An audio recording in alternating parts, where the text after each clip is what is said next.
Okay, let's talk about something really complex, but so important. Intimacy fractures. We're gonna dive into how attachment can get hijacked. This really gets to the heart of it, doesn't it? It's this wild paradox. The very person who can make you feel the most seen, the most loved, they also hold the blueprint for how to make you feel completely and utterly invisible. We think of intimacy as this safe harbor, right? But what happens when that harbor becomes the place where the storm is actually created? And that leads to the central question we're all here to figure out. How can someone you were just laughing with 5 minutes ago suddenly turn on you with this icy detachment? It feels like whiplash. Well, this isn't just a mood swing. It's a very specific psychological dynamic, and it's called attachment spiking. And that's the moment your fundamental need for safety gets turned into the very mechanism of your own emotional capture.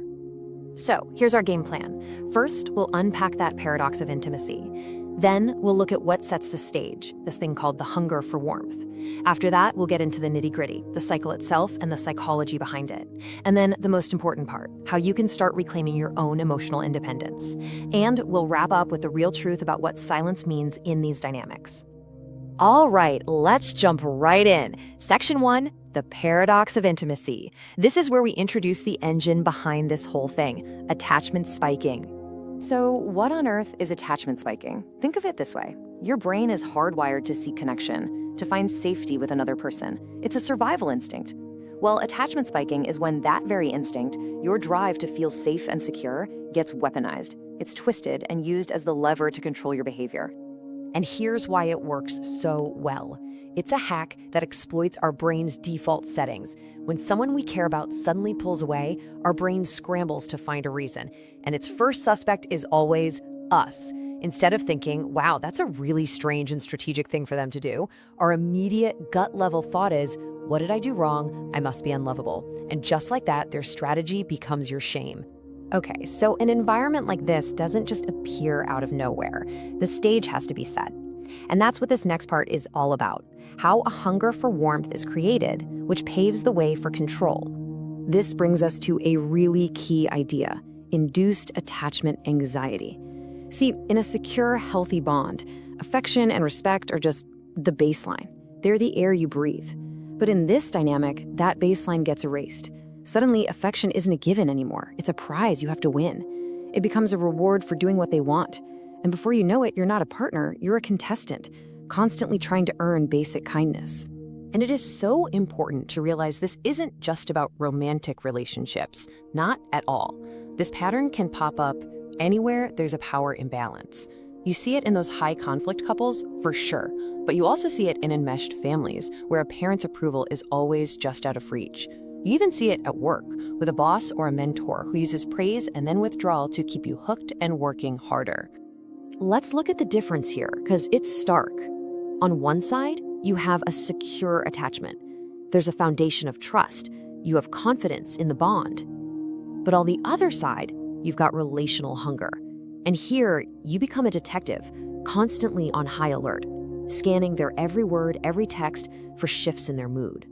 Your whole world shrinks, and this fear takes root, this fear of the winter that you believe exists outside of their warmth. And that internal shift has a huge impact on your behavior.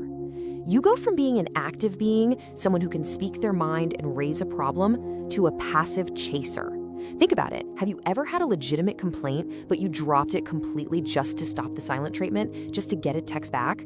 That's when you know you've crossed over. You're no longer a sovereign individual in a partnership. You've become an affection addict, just chasing the next hit. So what keeps people stuck in this agonizing loop? It's something we call the warmth hook. This is that little voice in your head, that powerful, nagging belief that says, if I can just be a little better, if I can just find the right words, if I can just fix whatever I broke, then everything will go back to how it was. It's a hook because it gives you this illusion of control, making you think you're solving a problem when, in reality, you're just playing your part in their script. The craziest part is that this psychological instability can have a very real physical impact. It's called relational vertigo. And it's exactly what it sounds like. People in these situations often say they feel physically dizzy, off balance, like the ground is moving underneath them. And it makes total sense, right? How can you feel steady when the emotional foundation of your relationship is being yanked away at a moment's notice? It's your body responding to the chaos in your world. Okay, so here's the thing. This isn't just random, chaotic behavior. Far from it. There is a predictable, systematic pattern at play. It's a 3-step cycle, and it's designed for one thing: control. So here's the playbook. Step 1 is the peak exposure. This is that intense, intoxicating phase where they flood you with connection. It feels amazing, almost too good to be true. Then comes step 2, the surgical withdrawal. Like a switch is flipped, they just check out. The excuses are always super vague, like, I just need some space, or I'm tired. This is calculated to send you into a panic, which leads perfectly to step 3, the compliance toll. Just when you're feeling the most desperate, they start to come back. But there's a price. They only warm up once you've given in on something. You apologize, you drop the issue, you agree to their terms. And this sequence is everything. Their coldness is the trigger for your panic. And your panic, which by the way is a totally normal biological response to separation, that panic becomes the trigger for your lock-in. You become so desperate to stop feeling that awful anxiety that you'll pay any price to make it stop. Your own survival instincts are used to lock you into the cycle. Right, so we've seen the what and the how, but now let's get into the why. Why does this even happen? And why are we, as human beings, so vulnerable to it? It all comes down to the psychology of leverage. Let's be really clear about the goal here. The ultimate prize isn't love or connection. It's absolute emotional leverage. I mean, think about it. If I can control whether you feel safe and secure, I don't need to debate you. I don't need to convince you of anything. I just need to turn down the emotional thermostat. And I know you'll do whatever it takes to get me to turn it back up. It's the ultimate power play. So why does this work on us? Well, our brains are wired with a feature that makes us incredibly susceptible to this. It's called intermittent reinforcement. It's the exact same principle that makes slot machines in Vegas so addictive. If a machine paid out every single time, you'd get bored. If it never paid out, you'd walk away. But a machine that pays out randomly, unpredictably, that's the one that gets you hooked. Your brain becomes addicted to chasing that unpredictable reward of warmth, making it almost impossible to just let go. Okay, we've been through the mechanics of the trap. Now for the most important part of this whole conversation: how you get out. This section is all about reclaiming your emotional autonomy. We're talking real, practical tools for awareness and defense. The first tool you can use is something I call the thermostat audit. It's really simple, but it's a game changer. Just start asking yourself, who controls the emotional temperature in this relationship? Is warmth something you build together, or is one person holding the remote, turning it hot and cold whenever they want? And start reframing what you see. Is their distance really about them needing space, or is it a power move designed for dominance? The moment you start asking these questions, you shift from blaming yourself to seeing the pattern. And once you can see the pattern, you can start to develop self-soothing awareness.